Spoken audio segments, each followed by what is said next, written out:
স্যারের কাছে আমাদের 32,000-এর পক্ষ থেকে প্রশ্ন থাকবে এবং টিম পূর্বার পক্ষ থেকে একটা প্রশ্ন থাকবে যে স্যার কি মনে করেন 32,000 কি সত্যি দুর্নীতিগ্রস্ত বা ফ্রডের কোনো অংশ? কারণ আমরা দেখছি বিগত কয়েকদিন ধরে বিভিন্ন আইনজীবী কলকাতা হাইকোর্টের তারা টিভির সামনে বসে তাদের বক্তব্য রাখছেন এবং তারা বারবার একটা জিনিসকে জোর দিচ্ছেন যে 32,000 হচ্ছে দুর্নীতিগ্রস্ত এবং এদের চাকরি বাতিল হবেই। এক্ষেত্রে আপনার কি মতামত স্যার? আইনত দুর্নীতিগ্রস্ত একটা অভিযোগ এখন পশ্চিমবঙ্গে তথাকথিত জ্ঞানী বৃন্দদের মধ্যে এখন একটা নতুন উৎসাহ জেগে উঠেছে যে কারোর বিরুদ্ধে উঁচু গলায় চিৎকার করে অভিযোগটাকে 5 বার থেকে 10 বার বললে অভিযোগটি সত্যি প্রমাণিত হয়ে যায়, এরকম একটা বিশ্বাসের জন্য ওনারা খুব উঁচু গলায় বলেন। তো তাই জন্য আমি মিডিয়ার মাধ্যমে কোন তথাকথিত কোন ভদ্রলোক বা কোন জ্ঞানী ব্যক্তি কি বললো সেটাতে আমি খুব একটা প্রভাবিত হই না এবং আমি আশা করব আপনারাও হবেন না। এটা একটা আইনি লড়াই, এটা কোর্টের মাধ্যমে হচ্ছে, কোর্টের সামনে সমক্ষে যা তথ্য রাখা আছে তার উপর বিচার হবে। এখনো পর্যন্ত ফ্রড কেউ কোনো প্লিডিং এ নেই। প্রিয়ঙ্কা নস্করের জায়গায় ফ্রড কি করে হয়েছে সেই নিয়ে কোনো ব্যাখ্যা ওনারা দেননি। কোর্টের সম্মুখে এখনো পর্যন্ত আমার জানা কোনো সিবিআই বা ইডি তথ্য নেই যেখানে ফ্রড প্রমাণিত হচ্ছে বা এই জায়গায় প্রমাণ করা যাচ্ছে যে 32,000-এর সিংহভাগ ক্যান্ডিডেটরা কোনো ইলিগাল বা ফ্রডুলেন্ট কোনো মিথ্যাচার করে এই চাকরিটা পেয়েছে। এরকম কোনো তথ্য সামনে নেই। তাহলে মানুষ চিৎকার চেঁচামেচি করে যদি অন্যদের মনোবল ভাঙার চেষ্টা করে তো সেটা হয়তো তাদের আরো ভালো কাজের অভাবে এই জিনিসটার মধ্যে ওনারা কর্মরত হয়েছেন। তাদের বিচার এবং তাদের সময়ের উপর আমার কিছু ব্যাখ্যা করার নেই, কিন্তু আমি এটুকু বলবো যে 32,000 ক্যান্ডিডেটদের যে কেস সেখানে আমি কোনো ফ্রডের খুব একটা বিশেষ আঁচ পাচ্ছি না। এটা বিচারাধীন এবং যা তথ্য আছে বা যা আর্গুমেন্ট হবে সেটা কোর্টের সম্মুখে হবে। তবে আমি মনে করছি না এটা এর মধ্যে কোনো বিশেষ একটা ফ্রডের আঁচ বা প্রমাণিত কোনো তথ্য এসেছে। সেরকম যদি আমরা ধরে নিই যে বা আমরা জানি যে এরকম কোনো তথ্য প্রমাণ সামনে নেই, যেরকমটা আপনিও বললেন, কিন্তু তাহলে এই ধরনের একটা রায় কিভাবে হলো যেখানে একসাথে 32,000 পরিবারকে পথে বসিয়ে দেওয়ার একটা প্রচেষ্টা? এইটা কারণটা কি? এর কতটা লিগ্যাল ভ্যালিডিটি আছে বা আইনগত কোনো যুক্তি আছে কিনা? শুনুন, কতখানি যুক্তি আছে কতখানি সঠিক এটা উপস্থিত কলকাতা হাইকোর্টের ডিভিশন বেঞ্চ এটা খুঁটিয়ে দেখবেন। এর মধ্যে ওই 36,000 বা যেটাকে পরবর্তীকালে 4 দিন পরে সংশোধন করে 32,000 বলা হয়েছে, সেই রায়টাকে প্রথমত সুপ্রিম কোর্ট স্টে করে দিয়েছেন এবং স্টে করে পুনরায় কলকাতা হাইকোর্টের ডিভিশন বেঞ্চকে নির্দেশ দেওয়া হয়েছে যে অন্তত রিপ্রেজেন্টেটিভ ক্যাপাসিটিতে যেটা মূলত যে রায়ের মধ্যে একটি প্রাথমিকভাবে যে ভুল যেটা সুপ্রিম কোর্ট দেখেছে সেটা হচ্ছে এতগুলো মানুষের জীবিকা নিয়ে টানাপোড়েন একটা রায়ের মাধ্যমে উড়িয়ে দেওয়া হয়েছে।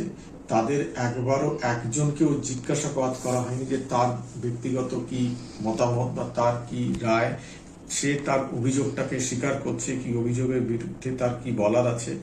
একজন মানুষকে অন্তত আমাদের ভারতবর্ষের ন্যায় ব্যবস্থায় এবং এটা কমন ল ন্যায় ব্যবস্থা বা মানবিক ন্যায় ব্যবস্থার মধ্যে ন্যাচারাল জাস্টিস বলে একটা কথা আছে। তো ন্যাচারাল জাস্টিস মানে কোনো অভিযুক্তকে তার বক্তব্য না শুনে আমি কখনো দোষী সাব্যস্ত করতে পারি না। তো এই রায়টা ওই ফান্ডামেন্টাল যে একটি মানবিক বিচার ব্যবস্থার বিরুদ্ধে গিয়ে করা হয়েছে।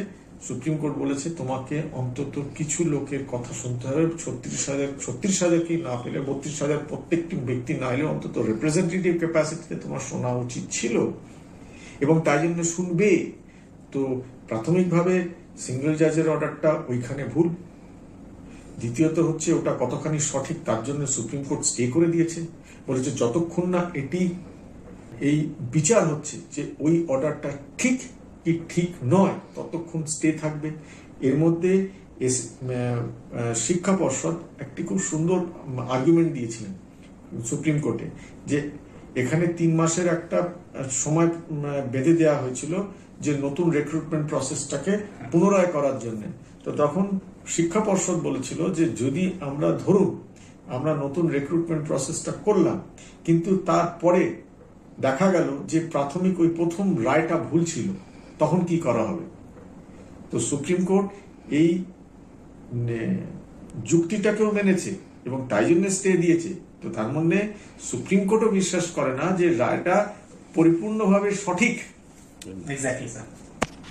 স্যার, সেক্ষেত্রে আপনি এই 32,000 মামলা জেতার বিষয়ে একজন আইনজীবী হিসেবে কতটা আশাবাদী? দেখুন, আমি লড়তে নামি জেতবার জন্য। আমি যদি হেরিয়ে যাব মনে করি তাহলে তো যুদ্ধ করে লাভ নেই। তার জন্য বুদ্ধিও লাগে না, বিবেকও লাগে না, কোনো প্রচেষ্টাও লাগে না। বাড়িতে বসে থাকলে আপনি হেরে যাব। তা আমি যখন লড়তে নেমেছি, আমি জিততে নেমেছি। আমি আছি, আমি থাকছি, আমি চাকরি করছি, আমি মাইনে পাচ্ছি, এবং এটাই বাস্তব। এটা আজকেও ঘটছে, আগামীকালেও ঘটবে। Thank you sir. আর একটা প্রশ্ন না করলেই নয়, সেটা হচ্ছে যে এই যে আমাদের শিক্ষকদের মধ্যে একটা প্যানিক ছড়িয়ে গেছে, এই প্যানিকের আদৌ কোনো বাস্তবতা আছে কিনা সেই জিনিসটা, বা আমাদের লড়াই করার জায়গা কতটা আছে সেই জিনিসটা? না, এখানে একটা খুব গুরুত্বপূর্ণ কথা, এই যে কথাগুলো বলছেন যে মিডিয়ার মাধ্যমে এই উকিলরা বলছে বা এরা বলছে যে আমরা হেরে যাব, আমাদের চাকরিটা চলে যাবে। আমাদের চাকরিটা থাকলে কার ক্ষতি হচ্ছে? কিছু লোকের হিংসার কারণ। বাঙালিরা মাত্রই কারো ভালো আমরা দেখতে পারি না, এবং এটা এখন বিশ্বব্যাপী ব্যাপার। আমি কতখানি ক্ষতিগ্রস্ত বা আমার কতখানি কষ্ট, তাতে আমার বেশি দুঃখ নেই, কিন্তু পাশের ব্যক্তিটা কতখানি সুখে আছে সেটা আমার একটা ঈর্ষা এবং প্রচন্ড রকম মনের কষ্টের কারণ। গাত্রদাহ হয়ে যায় একটা মানুষকে হাসতে দেখলে। তো সেই কারণে মানুষের ওই মনের ব্যথাটা নিয়ে চিৎকার করে অন্যদের কু বলেন। ঠিক আছে, খুব ভালো কথা। এবং আজকালকার যুদ্ধ, মানুষের লড়াই হাতাহাতি হয় না, আইনের মাধ্যমে হয়। যুদ্ধর একটা বড় নীতি হচ্ছে মানুষের মনোবলকে হারানো। মানুষ কিন্তু মানুষের সঙ্গে সংঘাত যেটা করে ওটা কিন্তু মানসিক জোরে করে। মানুষের মনোবল যদি ভেঙে দেওয়া যায় তাহলে সে যুদ্ধ অলরেডি জিতে গেছে। মিডিয়ার মাধ্যমে যারা আপনাদের ভয় দেখাচ্ছে তারা আপনাদের মনোবল ভাঙার চেষ্টা করছে। ওনাদের যদি কেস অত স্ট্রং হয় আর আপনাদের যদি লিগাল পয়েন্টগুলো অত উইক হয়, তাহলে আপনাদের মনোবল ভাঙার দরকারটা কি আছে? একদম স্যার। সেক্ষেত্রে আমরা আশ্বস্ত হলাম যে আপনি যেভাবে আশ্বস্ত করলেন, আগেও করে এসছেন, তাতে আমরা জিতছি। হ্যাঁ স্যার, তাহলে এক্ষেত্রে আমরা বলতেই পারি যে তাহলে আমরা জিতছি। আমরা আছি, আমরা থাকবো, আমরা কাজ করছি, চাকরি করছি, মাইনে পাচ্ছি, মাইনে পাবো। Thank you sir, thank you very much.